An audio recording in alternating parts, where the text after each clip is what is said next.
Kita orang Islam diajarin bersih sebelum sembahyang. Sekali lagi terima kasih Pendeta Gilbert ya untuk pengenalannya terhadap jemaatnya. Sehingga dengan itu saya pribadi punya ruang untuk menerangkan kepada umat Islam ataupun non-Muslim yang ingin mengetahui, ingin mengenal.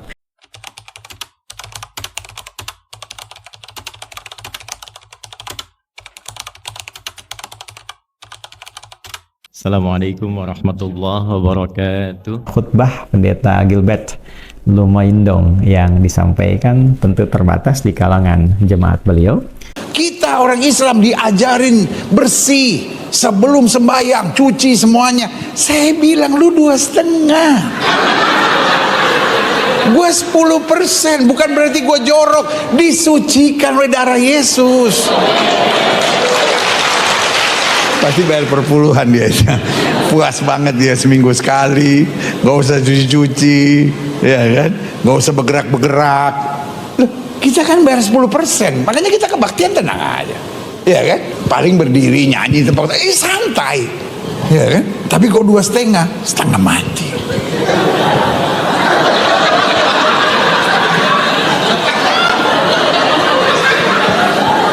Yang paling berat terakhirnya mesti lipat kaki. Nggak semua orang bisa, iya kan? Kaki mesti dilipat, ayah. Tapi ya udahlah 2,5. Tapi yang menjadi menarik bagi kita umat Islam dalam perbincangan ya atau penyampaian khutbah itu ada beberapa pengenalan tentang ibadah di Islam yang disinggung oleh beliau, dan itu tentunya satu hal yang menggembirakan untuk kita umat Islam. Untuk itu saya secara pribadi menyampaikan terima kasih Pendeta Gilbert karena sudah memperkenalkan tentang ajaran-ajaran di Islam di komunitas beliau ya khusus, sehingga teman-teman di Kristiani bisa mengenal setidaknya ya tentang sholat, tentang zakat, berapa kali ditunaikan oleh umat Islam yang selama ini mungkin ada yang belum kenal atau belum terbayangkan tentang itu semua.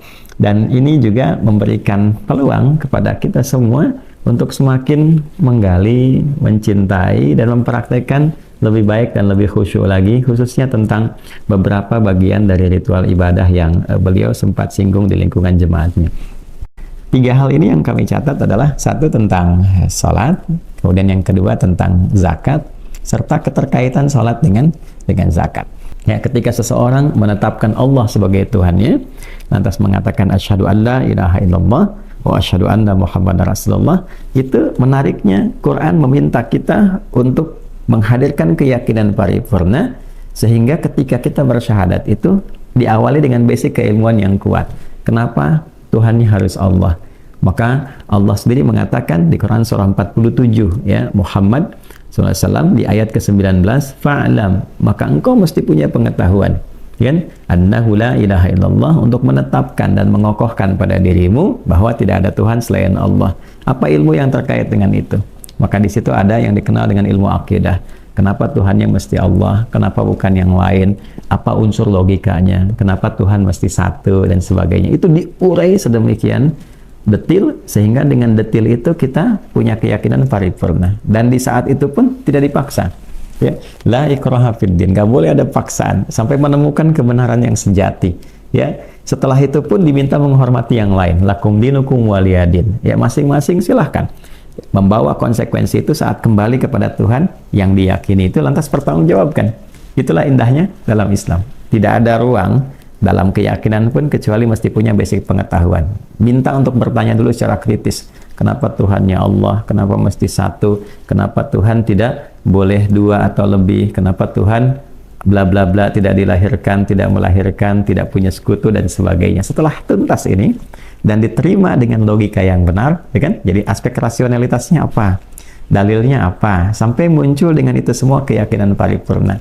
Silahkan. Ketika berikrar dengan itu semua, baru konsekuensinya apa? Pembuktian kebertuhanan itu.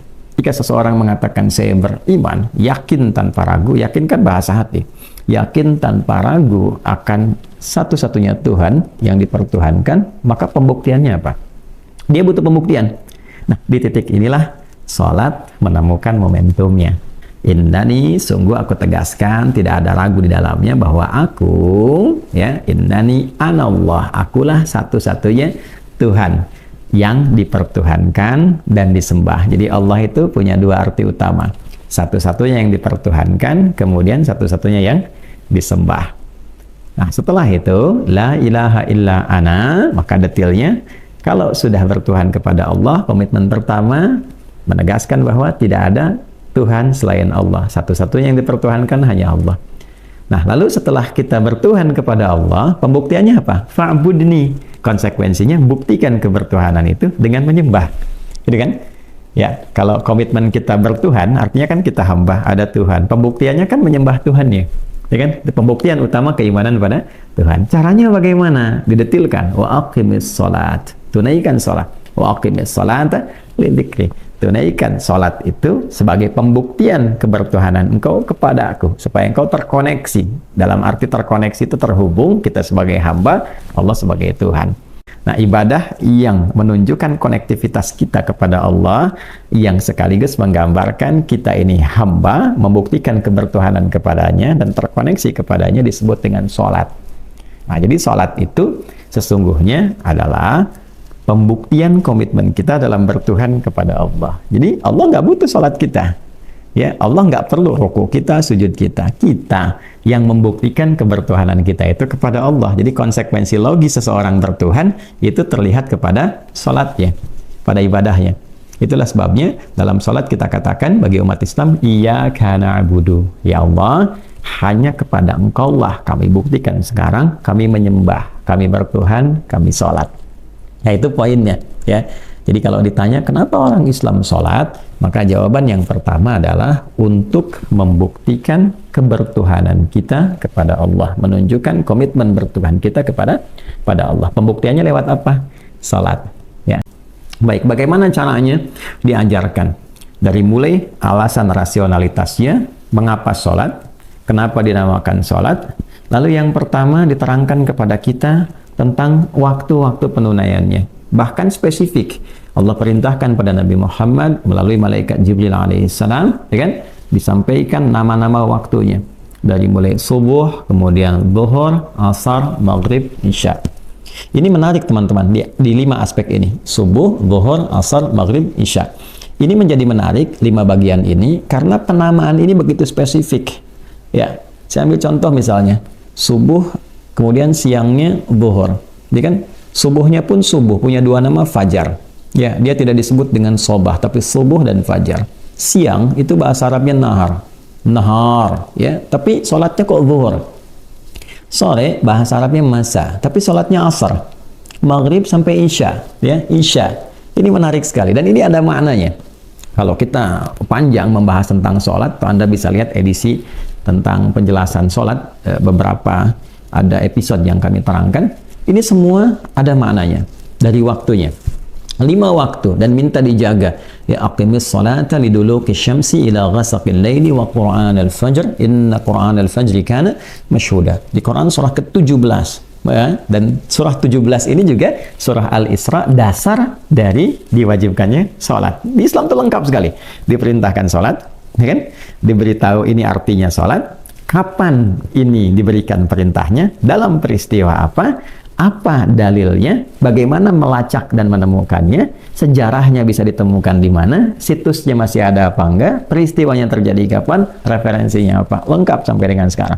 Di Quran surah 17 ayat 1, itu awal peristiwa dari peristiwa itu yang melahirkan perintah salat, Isra dan Mi'raj. Di ayat 79, ya, itu nanti tambahan-tambahan sampai ke tahajud dan sebagainya. Ayat 78 itu menggambarkan waktunya. Dari mulai subuh sampai dengan isya. Lalu disebutkan nilai keimanan untuk bisa menjaganya. Quran surah keempat An-Nisa di ayat 103. Lihat di ujung ayatnya, innas salata kanat 'alal mu'minina kitaban mawquta. Bagi insan beriman itu waktu-waktu salat telah ditetapkan. Tahu dia waktunya, 5 waktu, ya kan? Lalu diminta dijaga di Al-Baqarah ayat 238. Hafidhu 'alas salawati was salatil wusta wa qumu lillahi qanitin. Jaga waktu-waktu salat ini, khususnya yang 5 ini. Muncul pertanyaan, kenapa 5 waktu? Ya kan? Nah, selain kita katakan ini hak prerogatifnya Allah, tapi nah ini yang paling menarik nih. intelektualitas kita juga diisi oleh Allah dengan ruang-ruang yang logis disampaikan supaya kita mau ngerti, bukan hanya sebagai doktrin tapi diisi dengan pemahaman. Ini loh maksudnya 5 waktu, pemahamannya seperti ini. Jadi bukan hanya menunjukkan bahwa kita patuh kepada Tuhan, diminta sami'na, kami dengar, wa ata'na, kami taati, tapi Allah jelaskan bahwa bagi umat Islam dalam setiap pergantian waktu, setiap hari itu, subuh beranjak ke siang, siang beranjak ke sore, sore beranjak ke maghrib, menjelang malam sampai dengan malam sebelum tidur, kita masih terpelihara dalam iman. Jadi kalau ada yang bertanya, kenapa sholatnya 5 waktu? Untuk memberikan kesan penguat bahwa umat Islam dalam setiap waktu, dia berpegang teguh dengan sikap kebertuhanannya. Dalam bahasa yang singkat, umat Islam itu setiap waktu, dalam setiap hari, dia masih bertuhan. Lalu menariknya, setelah paham waktunya dan mengerti kondisi kita dalam bertuhan itu, dijelaskan caranya. Begini caranya. Dari mulai menyiapkan diri, apa yang disebut dengan berwudu itu, ya kan? Nah, kalau pendeta Gilbert menyinggung tentang membersihkan diri, gitu kan, pakai air dan sebagainya, gitu ya. Nah, itu di Islam disebut dengan wudu. Tapi dia punya landasan teologisnya dalam bentuk pengetahuan, ada dalilnya. Ya, jadi di Islam tuh menariknya, apa sih yang menjadikan kita mesti melakukan ini? Landasannya apa? Oh, perintah Tuhan. Di mana perintah Tuhannya? Di Al-Quran. Surah keberapa? Surah ke-5 Al-Maidah. Ayat berapa? Ayat ke-6. Apa detailnya? Begini. Prakteknya bagaimana? Lihat Nabi mencontohkan. Nabi Muhammad merinci, begini cara wudhu yang baik. Kan?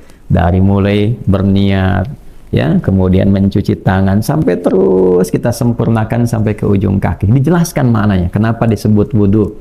Kenapa bagian tubuh ini? Apa kaitan wudhu dengan ekspresi kehidupan?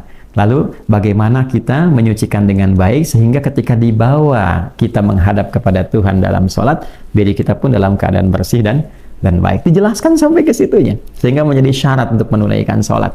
Ya, Allah itu maha suci, maha baik, maha bersih. Jangan sampai ada seorang hamba mau menghadap Tuhannya dalam keadaan yang masih kotor. Bersihkan dulu sehingga hatinya baik, ya kan? Kalau kita mau bicarakan dengan hati yang baik itu nyaman. Standar keberhasilan orang sholat itu dilihat pada aspek sosialnya. Ya, jadi kalau ada orang yang terlihat sholat tapi ternyata bermasalah dari aspek sosialnya, ini menunjukkan ada yang belum sempurna dari sholatnya. Ya, karena mengcompare itu jangan dilihat, ya, untuk apa sholat kalau begini? Bukan. Ada orang sholat berubah jadi baik. Ya kan? Umat terburuk di jahiliyah dengan semua potensi keburukannya, dilatih sholat jadi baik. Ya, jadi kalau peci nggak cukup dengan kepalanya, jangan kepala dipotong, ya. Nah, di-compare, ini kenapa bisa begini? Apa yang didapatkan? Ini ada yang sempurna dalam penjabarannya, ada yang tidak sempurna dalam pembelajarannya. Makanya yang dijelaskan kepada kita semua. Nah, untuk itu ketika disebutkan sholat, nah, kenapa 5 waktu? Ya? Nah, itu sudah kita jawab. Kenapa gerakannya begini? Sudah kita jawab, bahkan secara detil.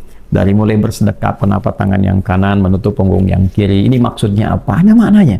Kenapa ada yang digenggam? Kenapa disimpannya di dada di sini? Kenapa misalnya tidak di tempat yang lain? Ada penjelasannya.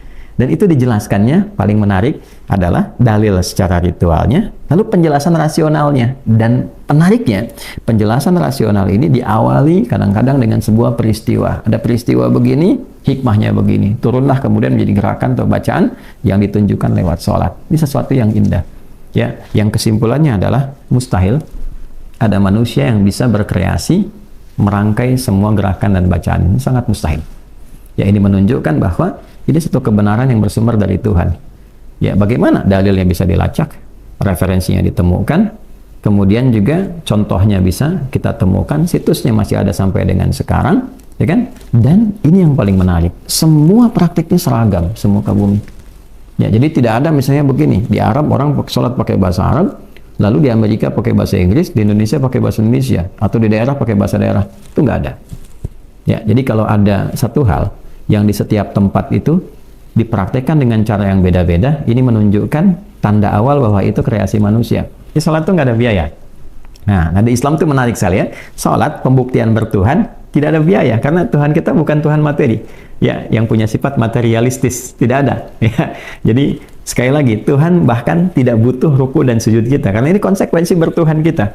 Ya, karena itu menjadi sesuatu yang dipertanyakan ketika orang sholat bayar misalnya. Ya, karena itu nggak ada orang ke masjid bayar untuk sholat, nggak ada. Silahkan sholat, dia berjamaah, dia baca Quran, dia kembali. Yang tidak ada skema begitu datang ke DKM bayar saya baru sholat, tidak ada. Lalu kalau ada kotak, Kemudian orang ke Dewan Kemakmuran Masjid titip harta, apa itu namanya? Nah, inilah indahnya dalam Islam dijelaskan kembali. Allah memberikan kepada kita keseimbangan dalam berkehidupan. Masih ingat tadi di awal? Ada akidah, keimanan, ada ibadah, pembuktian keimanan, ada muamalah, implementasi hasil ibadah kita yang value-nya dibawa dalam kehidupan bersosial. Allah mengajarkan kepada kita bahwa dalam konteks kita berinteraksi secara sosial, tidak ada makhluk tunggal yang hidup sendiri. Yang ada adalah sifat saling tolong-menolong. Selalu ada orang-orang sekitaran yang mensupport kita, sadar atau tidak disadari. Ya, bagaimana orang berangkat ke kantor, jalan sudah bersih, bahkan makanan-makanan kotor yang tanpa disadari ada yang pungut, ada yang ambil, ada yang ngolah dan sebagainya. Secara tidak langsung, sesungguhnya ia berkontribusi. Nah, kontribusi inilah yang secara sosial Allah meminta kita menjaga keseimbangan itu, supaya semua bisa saling memperhatikan, ya, saling asah, saling asih, saling asuh. Ya, kalau di Sunda itu ada asah, asih, dan asuh. Mengasah diri kita, mengasihi orang, mengasuh, mensupport satu dengan yang lain sehingga semua merasakan kebahagiaan yang sama. Dengan kondisi itu hati kita selalu cenderung bersih. Jadi kalau ada harta, tidak sombong, ya, tidak terlalu bergantung pada harta, kemudian muncul sifat ria, lebih bersih karena merasa bahwa bukan kita saja yang punya peran mendapatkan harta ini, orang lain pun terlibat, ya kan? Nah, dari sifat bersih ini bertambah investasinya, investasi kebaikan, kemuliaan, orang juga senang, gitu kan? Dengan keadaan kita saling memperhatikan. Dalam bahasa yang singkat dan padat, sifat-sifat ini disebut zakat namanya. Zakat. Zakat itu panduan yang Allah berikan. Melalui manajemen harta, seperti apa mengolahnya supaya baik. Ke kita juga bersih, keluar juga baik. Maka keluarlah itu. Dalilnya apa? Di Islam itu selalu begitu. Dalilnya ini, terang sekali.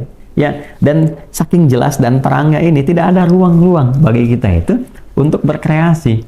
Ya, kreativitas yang dimaksudkan itu ya untuk wah ini nilainya begini, ini seperti ini. Itu sudah sedemikian dikaji sampai kita menyadari betapa kasihnya Allah kepada kita. Itu ukurannya sempurna sekali.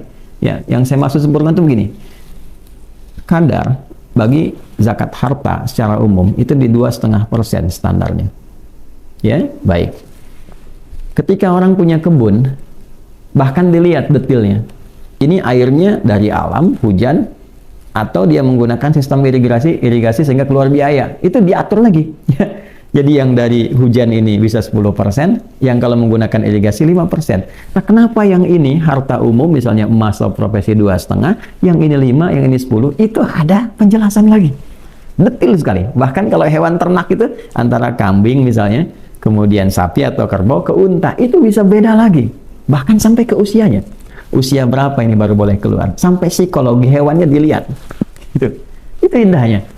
Ya. Dan timbangannya pun nggak ujug-ujug sampai batas ini langsung keluar 2,5%. Tidak. Ya, dilihat dulu. Setahun yang disebut dengan haul. Zakat itu hanya boleh disalurkan kepada golongan berikut. Tuh. Ya kan? Ya, diatur supaya kenapa? Ya, boleh jadi umat itu ingin menitipkan, tahu kepada siapa dititipkan dan kepada siapa dikeluarkan. Ya, saya sekarang berceramah misalnya, seorang ustadz itu belum tentu jadi ya termasuk dalam kualifikasi penerima zakat. Gitu. Salurkan kepada 8 golongan ini. Jadi seorang ustadz berceramah tentang zakat misalnya. Ini di depannya pengusaha nih. Mau yang asetnya 100 miliar, 200 miliar, 1 triliun, bicara saya tentang zakat, ya. Nah, setelah diterangkan tentang zakat ini, secara konseptual, dijelaskan, disalurkan kemana? Ya, nih 8 golongannya. 1, fakir. Kan? Kedua, miskin. Skemanya bagaimana? Siapa yang disebut fakir? Siapa yang disebut miskin? Bagaimana mengeluarkannya? Jadi bukan kita menerangkan, uangnya ditransfer misalnya ke rekening kita. Tidak. Itu jadi dosa. Bahkan langsung diikat dengan kalimat, wala tamnun tastakthir di hidayat. Jangan sampai ngajar kamu pasang tarif. Jangan sampai kamu mengajar sesuatu hanya untuk diberi tentang sesuatu. Jangan sampai kamu nyampaikan hanya ingin ditransfer misalnya. Nggak ada. Secara konseptual, zakat itu ketika dikeluarkan, dikembalikan kepada orang-orang yang berpotensi. Mereka itu sesungguhnya mensupport keberhasilan kita. 8 golongan tadi. Umat Islam diminta menghormati keyakinan-keyakinan lain. Silahkan, masing-masing punya pertimbangannya, masing-masing secara konseptual, ya punya caranya. Tapi dalam konteks ini, umat Islam diminta memahami dulu, ini loh spiritnya, ini tujuannya, ini aspek bijaknya, ini arahnya. Nah, setelah itu diketahui, baru korelasi antara zakat dengan sholat. Jadi tidak ada hubungan 2,5% itu karena sedikit misalnya dalam tanda petik ditutup lewat sholat, itu nggak ada hubungannya. Ya, sholat dengan zakat dua hal yang terpisah. Ya, belum tentu orang sholat wajib zakat. Belum tentu. Ya, orang sholat kalau belum punya kuantitas harta yang mencukupi untuk zakat, tidak wajib baginya zakat. Ya, yang mengikat itu sholatnya karena ekspresi dari bagian kepala sampai dengan kakinya yang telah Tuhan ciptakan. Allah ciptakan diri kita sebagai seorang hamba. Kita menghamba dari ujung kepala sampai ujung kaki. Karena itu bukan sekedar berdiri, ya, tapi kita turunkan dari ujung kepala sampai ujung kaki kita, menempel telapak tangan sampai ke kaki, sampai bagian terhormat kita di kening untuk menunjukkan kita hamba. Jadi dari ujung kepala sampai ujung kaki kita menghamba secara fisikal. Makanya diikat wajib sholat itu ya dilakukan sepanjang hidup. Dalam keadaan apapun, nggak bisa berdiri duduk, nggak bisa duduk berbaring dengan isyarat, karena untuk menunjukkan kehambaan kita dari hidup sampai menjelang wafat. Adapun korelasi dengan zakat itu tidak ada kaitan secara langsung sholat menutupi zakat atau sebaliknya, nggak ada. Ya, zakat itu ibadah terpisah.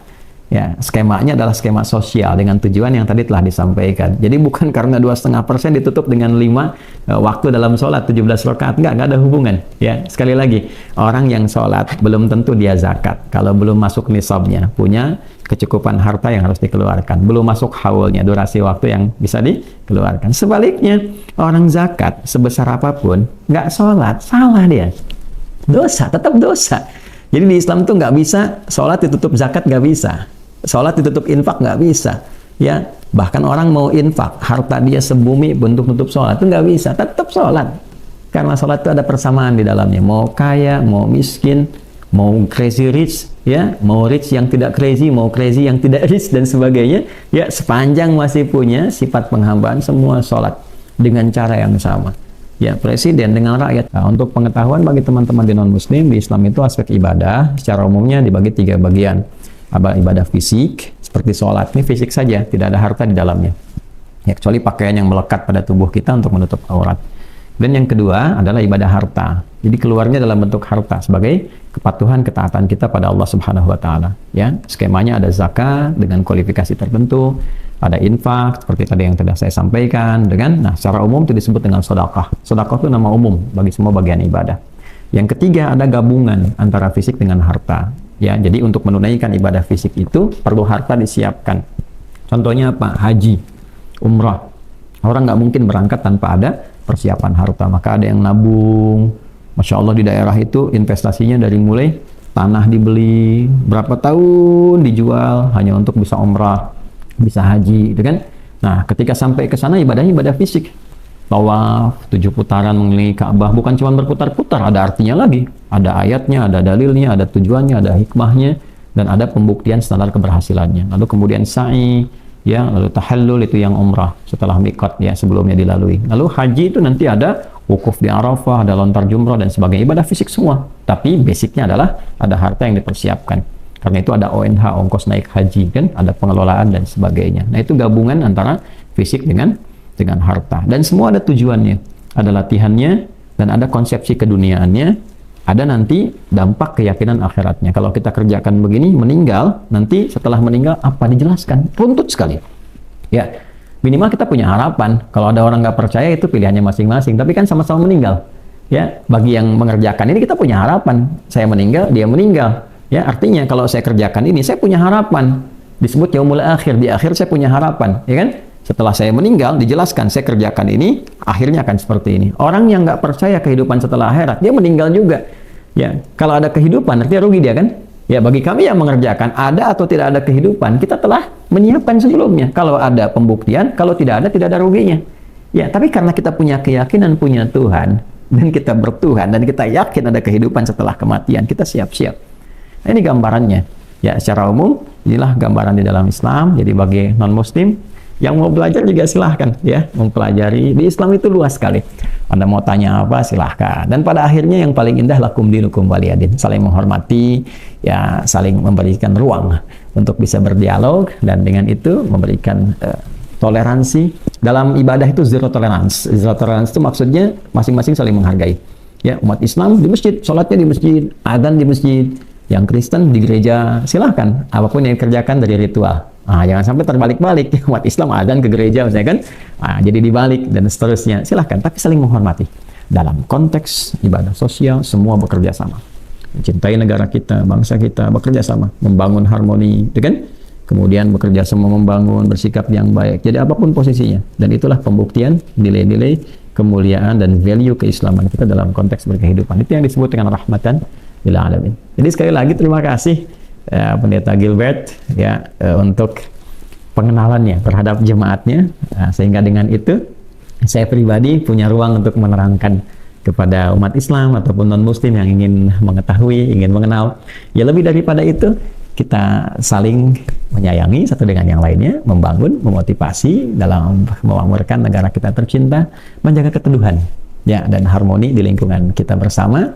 Dan untuk umat Islam tentunya kita selalu berupaya menguatkan keyakinan kita, semangat untuk beribadah dalam kehidupan dan menjaga toleransi dengan pengertian yang jelas dan baik, dan mudah-mudahan kita kembali kepada Allah dalam keadaan yang terbaik, husnul khatimah.